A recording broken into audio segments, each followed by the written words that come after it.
Hello everybody, welcome back to AI War Classic, a new series focusing on Destroyer of Worlds, the final on our tour through the expansions.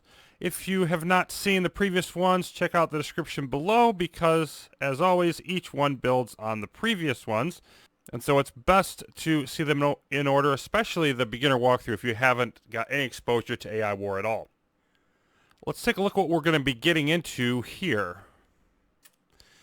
Now, I'm going to do the unexplored map option one more time. I think it'll be kind of interesting with the setup that we're going to have. All the expansions on for the first time. We're doing the fully featured AI War Fleet Command setup. Usual stuff here. Ships are going to stay the same. No core shield generators because there is another alternate victory scenario that we're going to be exploring. The last one that we have not yet seen. Okay, and then for the options here, I've turned off most of the stuff. Again, I want to focus on the Destroyer of Worlds content. But I did turn on Zenith Traders. We haven't had them on in a while. They're a nice little flavor bit. I think I only used them really once. None of the other stuff that particularly interesting to me. The new stuff is here at the bottom. Nomad Planets. When planets attack. And this doesn't really explain what they do, but essentially the way that Nomad Planets work is they can move their connections around the galaxy. They're literally nomads. It can really complicate your defense because you could have a Nomad planet that all of a sudden moved and opened up a new wormhole to your home station, and you'd have to figure out how you're going to defend against that. Then the Exodian Blade is the new alternate victory condition that we're going to be exploring, and I know very little about that. Schizophrenic is still on, of course. I'm not going to do any automatic AI progress, but I also don't have any artificial ways to reduce it, such as the Spire civilian leaders.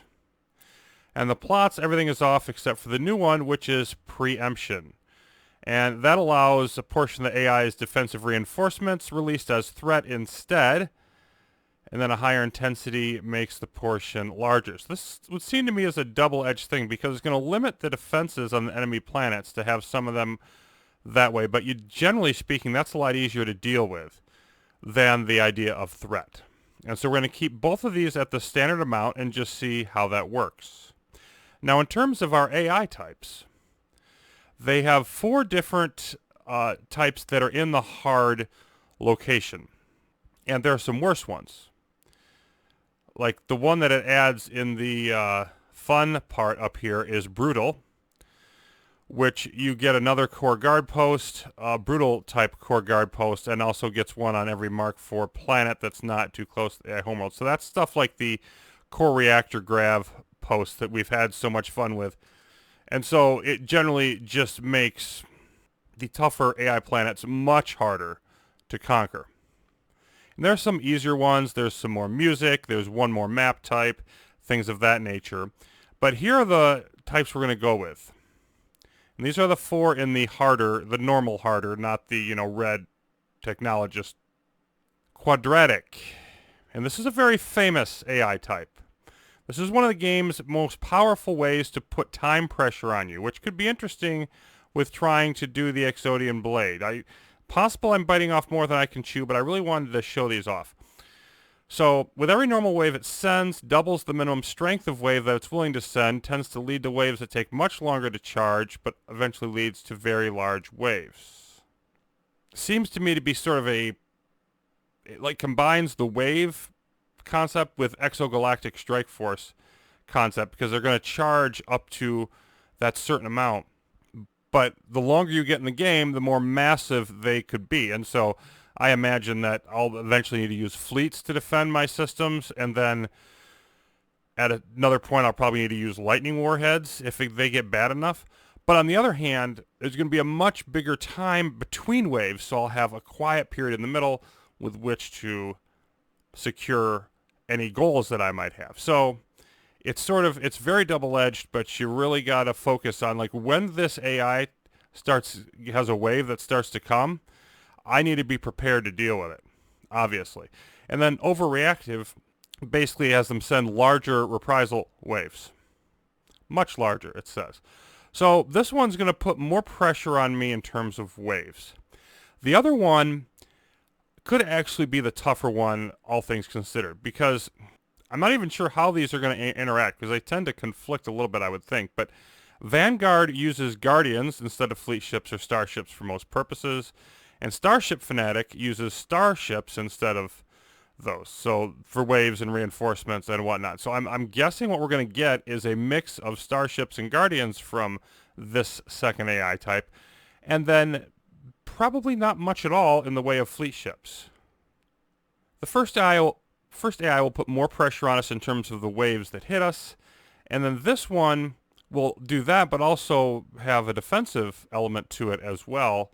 In general, its ships will just be tougher for us to deal with. In general, I think we're just going to have more pressure from the AI in this game, plus dealing with whatever happens with the Nomad Planets and the Exodian Blade. It should be an interesting and exciting tale. And once again, I'm going to do a random ship type, not going to pre-select that. So let's go ahead and dive in.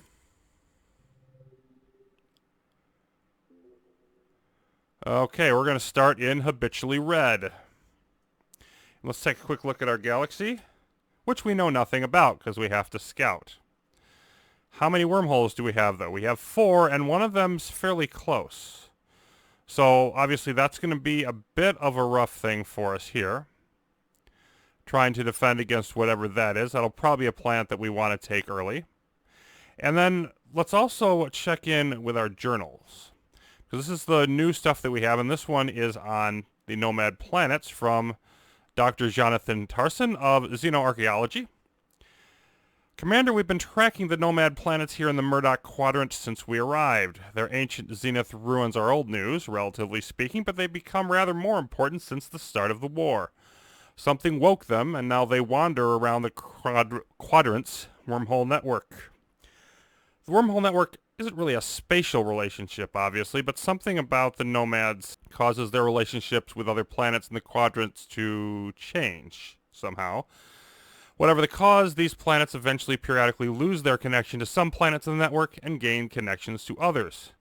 The defensive implications are clearly serious, perhaps even dire, depending on how much attention we attract. I'm going to err on the dire side. But the situation is even more disturbing than it first appeared. We recently picked up a broadcast from the planet identified as Nomad 1. The header's an encryption match ancient zenith signatures and the date of recording. For the past 2 decades before the war, I served with a team investigating the latest Zenith dynasty. We searched hundreds of worlds for artifacts, data archives, and so on.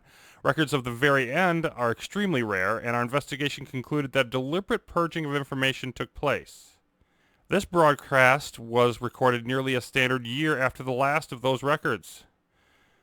Regrettably, we cannot decipher most of the message itself. The AI appears to be putting out a great deal of blanketing interference, consistent with AI firewall protocols we've encountered in the past. What we can read, however, indicates some kind of command and control communication with the Nomads themselves. If you wish to investigate further, we'll need to find Nomad 1, and that's a planet, hack the AI's command station there to disable those firewalls. You can use a hacker for that, and capture Nomad 1. Okay, so this is one of our goals related to this story, and this isn't Exodian Blade, this is just for the Nomad Planets faction. And then our second journal entry is tracking the second exile, and this one deals with the Exodian Blade itself. We'll remember Dr. Michael Davidson from previous stuff. During our flight from Seoul, I retrieved as many critical files as possible. Secret weapons programs, hidden stronghold planets, that kind of thing. Judging by what our earlier scouts have discovered, it seems the AI already knew about all of those. But one lead remains strong. This wasn't in the normal networks, and I believe I was meant to find it. The recipient knew that I've worked with Dr. Langstrom, after all. And then there's an attached file. It's addressed to Joshua, so it's not addressed to the doctor here.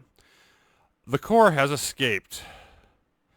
I was too late, and its exodus via the Piletson conduit was successful. Artane exposed his position to warn me, and he will be hard-pressed to survive. If he reaches you, heed everything he says. He is the only other one who really studied the exile, and our conflict with his emperor is now quite irrelevant. But if the core's forces reach Sol first, you must ensure a force escapes with this information. The exile was not alone. So when they say the emperor, I assume they're talking about the Spire Emperor. Instruments at the conduit's control facility recorded the original transit thousands of years ago, and there are clearly two distinct pulses, nearly identical. Those same instruments during the core's escape detected a transmission to the Murdoch Quadrant. It was an old Spire dialect for "we shall not meet again."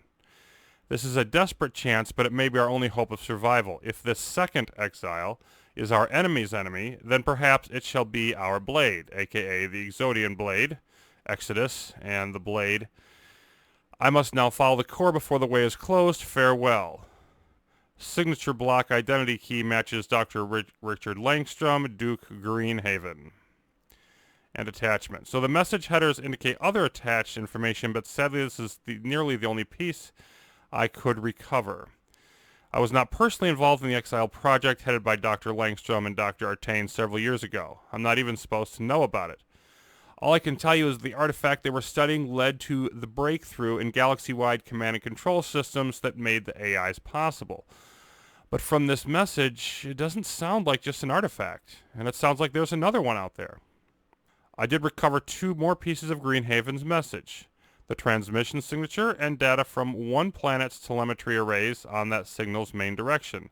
We cannot currently isolate the destination, but if we hack an AI command station's telemetry archives, we may be able to triangulate. Simply capturing a planet may be sufficient, but there's a very good chance the AI's safety protocols will automatically wipe such data. So the best bet is to use a hacker for the purpose while the AI's command station is still intact. Game note: your galaxy map displays exile filter will show you how many wormhole hops a planet is from the signal destination if you have the data from that planet. Okay, so we'll need to use hacker for that as well. Clearly we're going to want to do some early hacking in this particular game. And so we sort of have our marching orders in terms of how to pursue both the Nomad and the Exodian Blade. And so I'm very curious to see how all of that plays out.